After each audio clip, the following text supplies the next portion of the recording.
sa Bohol. Okay, so, tanawa ang Bohol. Buong turon ang forma sa yuta, di ba?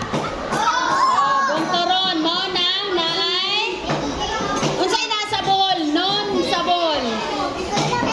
Chocolate Hills. Kinsay nagato sa Chocolate Hills? Okay. Nagagaw na ang chocolate sa Bohol?